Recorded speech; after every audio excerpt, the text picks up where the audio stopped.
Hello everyone, this is Tom Fox. I would like to welcome you to the Sunday Book Review.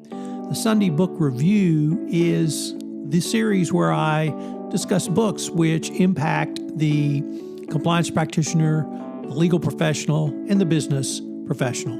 I hope you will enjoy this episode. Welcome to the Sunday Book Review for April 2021, the Ecotourism Mystery Edition. This edition is inspired by the fact that multinational compliance programs and multinational compliance practitioners often need to understand a wide variety of cultures, so I thought I took a look at some murder mysteries outside the United States. We begin with The Missing American, a 2021 Edgar nominee for Best Novel. Accra private investigator Emma Jean first missing person case will lead her to the darkest depths of email scams and fetish priests in Ghana, the world's internet capital. When her dreams of rising through the Accra police ranks, like her late father, crash around her, the young woman is unsure of her next career move. Through a sympathetic colleague, she gets an interview with a private detective agency and takes on the case of a missing person, theft, and infidelity. It's not the future she imagined, but it's the best option. Meanwhile, Gordon Tilson, a middle-aged widower in Washington, has found solace in an online community after his wife's passing. Through the support group, he's even met a young Ghanaian widow he's come to care about. When her sisters get into an accident, he sends her thousands of dollars to cover the hospital bills, only to the horror of his son. Then Gordon decides to surprise his new love by paying her a visit and disappears. Fearing for his father's life, Derek follows him across the world to Ghana, where Emma find themselves in a deep world of scams, fetish priests, and those willing to kill to protect their secrets. Next up, The Widows of Malabar Hill by Sujata Massey. This takes place in 1920s India when Perveen Mistry, Bombay's only female lawyer, is investigating a suspicious will on behalf of three Muslim widows living in a full parda when their case takes a turn towards the murderess. It's an atmospheric and interesting historical novel.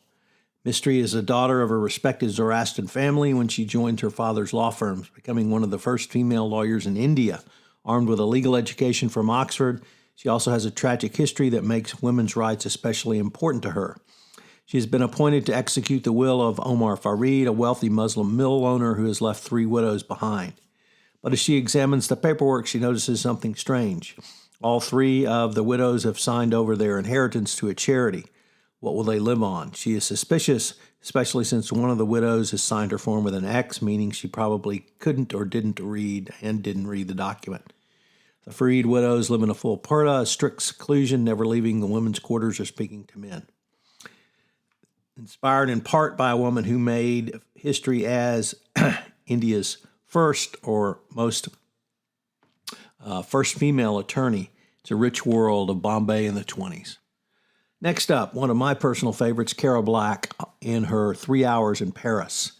Kate Rees, a young American marksman, has been recruited by British intelligence to drop into Paris with a dangerous assignment, assassinate the Fuhrer. Wrecked by grief after a Luftwaffe bombing killed her husband and infant daughter, she's armed with a rifle, a vendetta, and a fierce resolve. But other than rushed and rudimentary instruction, she has no formal spy training. Thrust into a red-hot center of the war, the country girl from rural Oregon finds herself holding the fate in the worlds. Cara Black is best known as she brings occupation-era France to vivid life with a masterful and pulse-pounding story about a woman determined to take on the Fuhrer himself. And we end with Ghosts of the Bamboo Road by Susan Spahn, which takes place in 1566 on the road to Edo in Japan. If you're interested in any of these historical novels, I would suggest you check one or more of these out. I can highly recommend them. I'm a huge Cara Black fan. I hope you've enjoyed the Sunday Book Review. We have several new podcasts on the Compliance Podcast Network I would urge you to check out. Low Forecast, the podcast from the Morrison Forrester Law Firm, hosted by James Koukios. We have Coffee and Regs by CSS, which takes a look at RegTech, which premiered this past week. In April on the Compliance Life, we featured Jason Kellerman, partner at Stone Turn. Jason comes from a family of doctors, so he's always been interested in healthcare, but he's been in the healthcare consulting side, doing work at consulting companies, as a CCO at Allergan, and now at Stone Turn. Check it out this month. Comtech, a podcast on the intersection of compliance and technology, big brains in compliance. And finally, we have the Compliance Handbook, where I take a deep dive exploration into topics related to the nuts and bolts of compliance. Thanks so much for listening.